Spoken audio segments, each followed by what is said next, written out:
Evening guys, right, let's get straight to it. So I've just got a solid piece of oak here from that hardwood pile I got off Facebook Marketplace a while back. So I'm going to rip it, so I'm just using the original stock blade here. I don't know if it's the right thing or the wrong thing, but it's a 24 tooth ripping blade. And I'm just quickly going through the design of what I'm actually going to make. There's nothing too difficult about this, it's just the fact that, again, I'm using hardwood, so it's another learning curve for me. And as you can see here, through the table saw, I'm just taking it nice and easy.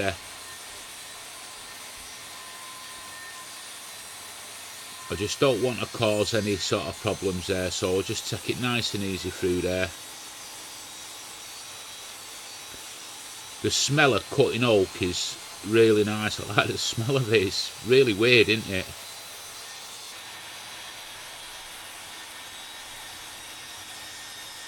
So this is just for an extra project I've got down the line. You won't see that in this project, but I just thought I'd cut these. I've got a project coming up in about 3 or 4 video time, so it's just getting a few things organised. So I'm just cutting all the bad bits out of what I've ripped down here, so there's little splits in the end, that kind of thing. So I'll just get rid of them. And then just mark out sort of sizes. There's no rhyme or reason what you can do with this. You can make these to any specific size that you want. And I'm going through again there. I'm going to make a 0 clearance plate for when I'm using hardwood, just to, you know, limit that tear out. But that's all sort of down the road. I just want to get used to using hardwoods first. I'm just checking here which is the best side, the faces.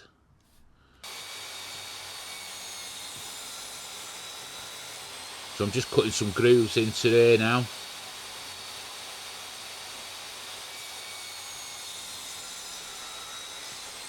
Just going through.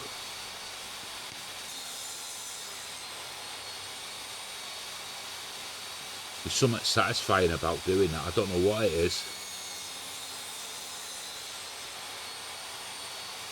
Just be careful around the blade. And now I'm just cutting 45s into that.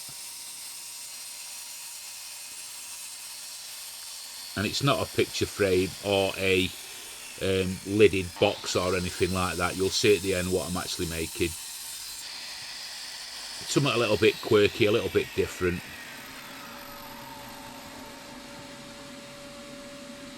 And somebody suggested to me keep all the little offcuts of scrap wood, hardwood sort of thing, and that's what I have been doing. So I think that was one of the subscribers, David Matto. I think that's how you pronounce it. Just want to say, yeah, everything's getting put in a bucket and kept. And I want to say a massive thank you out to all my subscribers and supporters. You're all absolutely amazing. The level of support I'm getting on the channel is mind-blowing, really. And, you know, long may it continue. And guys, if you're not already subscribed, if you would subscribe, that'd be brilliant. And you can support me on Patreon, and you can hit the super thanks on here and the memberships on here if you want to support the channel financially, help it grow, and all funds raised go back into the channel. So I'm just cutting 2 8mm holes here, and then I'll just cut a groove into that with the jigsaw. I've lost the footage of me cutting the gap in with the jigsaw. I'm sure I took the footage. See, this is the learning curve with YouTube. Sometimes you're forgetting. So one thing you do notice as you're watching these videos, especially the last video and this video when I'm using the hardwood, obviously it's a different learning curve. You can see I've slowed down on how I'm doing things, which has been a blessing for me, really, because one thing I do is, one of my faults is I rush too much. And with the pine, I don't know what it was. Could I control the speed that I moved at? No, it was gung-go all the time. But with the hardwood, it's really making me slow down, which is a good thing.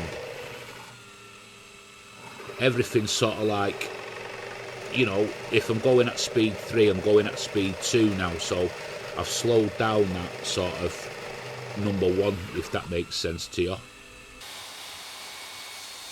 So a bit of Perspex flexiglass here, goes through the table saw really easy.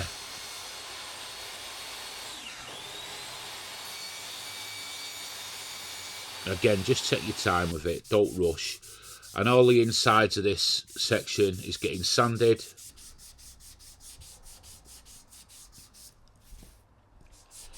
I'm just using I think it's a 220 grit, I think it was for that. And when I'm going to glue the ends up here on the miters, I'm just taping these off for now.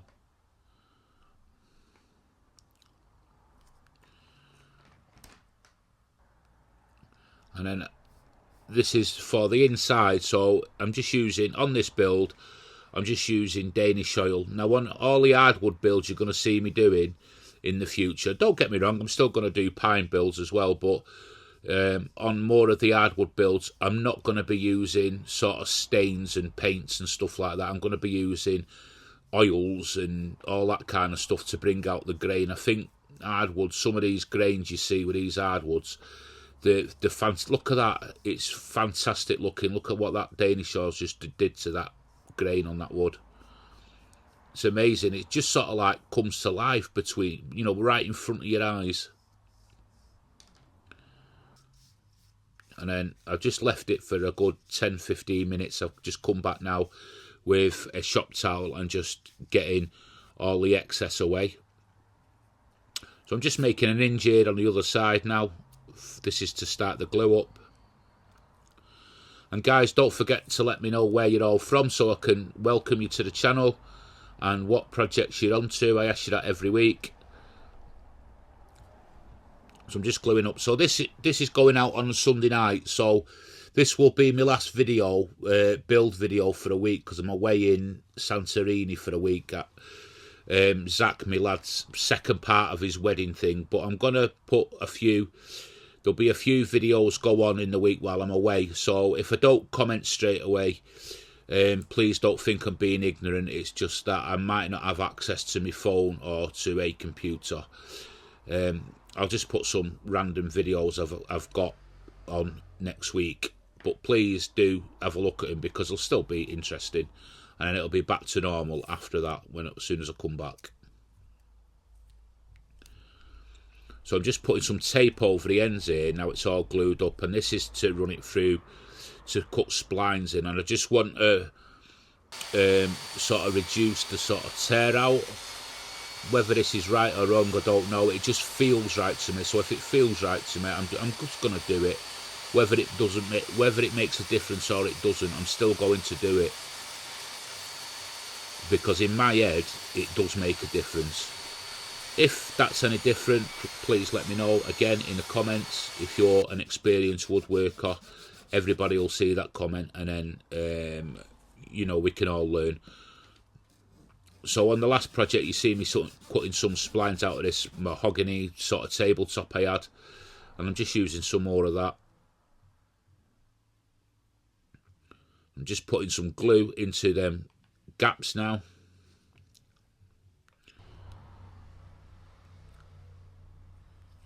And then just fitting them.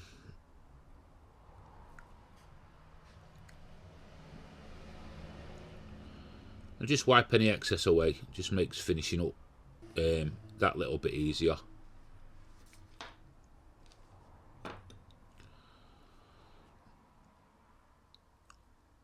So I'm just making a basic stand for this. Very basic. 2 strips of wood with the 45s on the end that act as like little feet. And again, I'm just using some of the oak for it.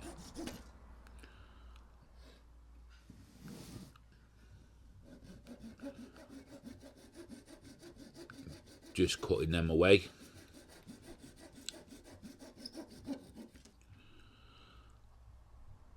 And now I'm just going over, like if I see little holes or gaps, I'm just going to go over with the glue, put some glue into the little gaps, holes, any sort of flaws I see, and just run over with a sander with no dust extraction, which will fill everything.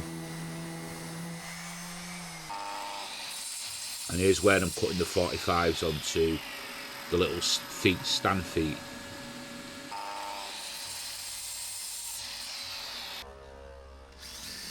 And just pre-drilling all the holes for that to go onto the base of this. So I'll drill in one way, go in the other way with a countersink.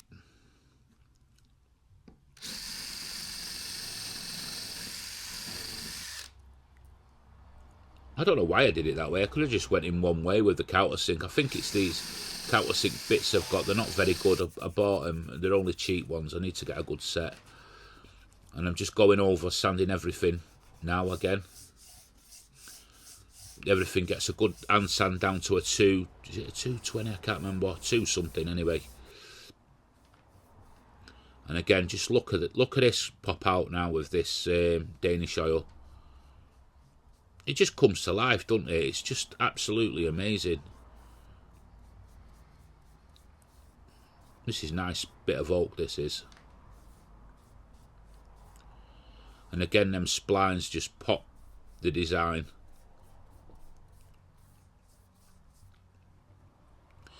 It gets 2 coats of this. It gets like a rub down in between once it's dry with a, like I've got a pad, a really fine pad. I just sort of like denib it sort of thing. And then everything gets a, you know, gets a wipe down, get any excess off. Stop them runs and drips and that kind of thing. I think you might have guessed up to now what I'm making.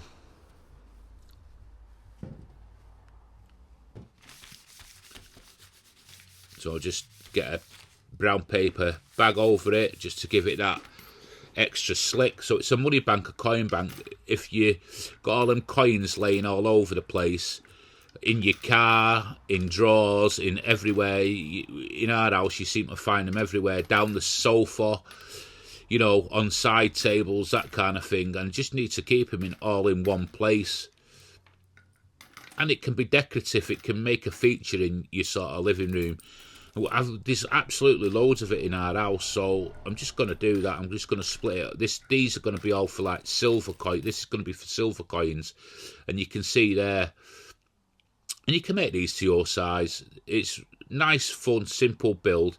You could easily sell these if you wanted on, you know, online selling sites.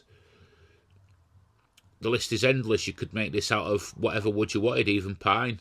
I might make a few pine ones for Christmas presents coming up to that time of year. But again, look at that. What a nice little addition to the house. And we're keeping this one. This one's not for sale. I like it. It's hardwood. I actually love it.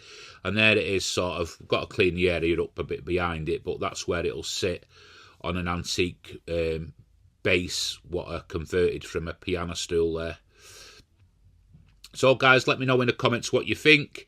Onwards and upwards, keep building, and I will see you on the next one.